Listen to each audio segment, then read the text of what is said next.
ನಮಸ್ಕಾರ ವೀಕ್ಷಕರೇ, ರೆಸಿಪಿ ಮಾರ್ಕೆಟ್ಗೆ ಸ್ವಾಗತ. ನಾನು ನಿಮ್ಮ ಪ್ರೀತಿಯ ಚೈತ್ರ. ಇವತ್ತೊಂದು ರೆಸಿಪಿ ಬಂದು ಬದನೆಕಾಯಿ ಪಚಡಿ ಅಂತ ಹೇಳ್ತೀವಿ, ಅಥವಾ ಹಸಿ ಗೊಜ್ಜು ಅಂತಲೂ ಕರಿತೀವಿ. ಅದನ್ನು 2 ಬದನೆಕಾಯಿ ಸುಟ್ಟಿ ನಾನು ಅದನ್ನು ಸಿಪ್ಪೆ ತೆಗೆದಿಟ್ಕೊಂಡಿದ್ದೀನಿ. ಮತ್ತು ಉಪ್ಸಾರ್ಗೆ ಹಾಕ್ತೀವಲ್ಲ ಖಾರ, ಒಂದು ಅರ್ಧ ಟೊಮೆಟೊ, 2 ಈರುಳ್ಳಿ, ತೆಂಗಿನಕಾಯಿ, ಸ್ವಲ್ಪ ಕೊತ್ತಂಬರಿ ಸೊಪ್ಪು. ಮಾಡೋದು ಯಾವ ರೀತಿ ಅಂತ ತೋರಿಸ್ತೀನಿ. ಮೊದಲಿಗೆ ಬದನೆಕಾಯಿ ಹಾಕೊತಾ ಇದ್ದೀನಿ.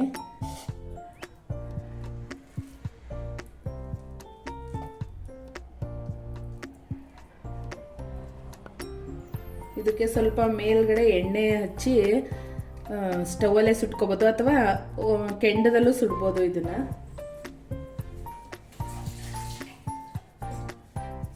ಸ್ಮ್ಯಾಶ್ ಮಾಡ್ಕೊಳ್ಳೋಣ.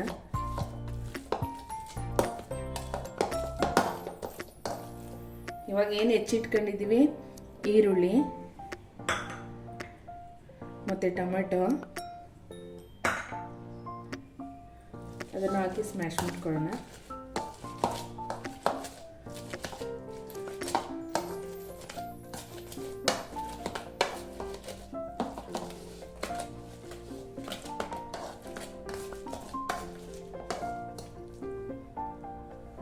ಇವಾಗ ಖಾರ ಸೇರಿಸ್ತಾ ಇದ್ದೀನಿ.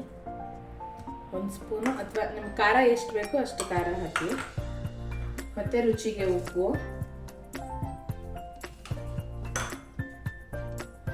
ತೆಂಗಿನಕಾಯಿ, ಕೊತ್ತಂಬರಿ ಸೊಪ್ಪು,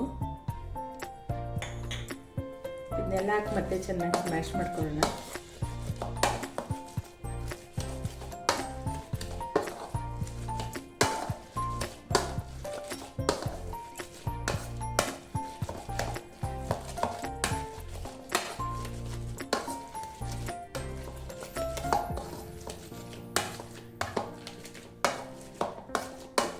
ಟೊಮೆಟೊ ಹಣ್ಣು ಹುಳಿ ಸಾರಲಿಲ್ಲ ಅಂದರೆ ನಿಮಗೆ ಸ್ವಲ್ಪ ಹುಣಸೆಹಣ್ಣು ರಸ ಸೇರಿಸಿ.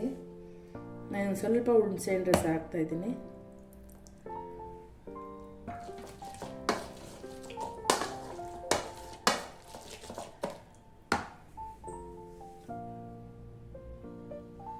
ರೆಡಿಯಾಗಿದೆ. ಇವಾಗ ಎಲ್ಲ ಹಾಕಿ ಮಿಕ್ಸ್ ಮಾಡಿದ್ದೀನಿ ನಾನು. ಇದನ್ನು ಮೊಸರು ಜೊತೆನೂ ತಿನ್ಬೋದು, ಬರೀ ಅನ್ನದ ಜೊತೆನೇ ತಿನ್ಬೋದು. ಮೊಸರು ಜೊತೆ ಹಾಕೊಂಡು ತಿಂದರೂ ಚೆನ್ನಾಗಿರುತ್ತೆ. ಬರೀ ಇದು ಈ ಥರ ಇವಾಗ ಏನು ಕಲಿಸಿದ್ದೀನಿ ಅದನ್ನು ಹಾಕೊಂಡು ತಿಂದರೂ ಚೆನ್ನಾಗಿರುತ್ತೆ.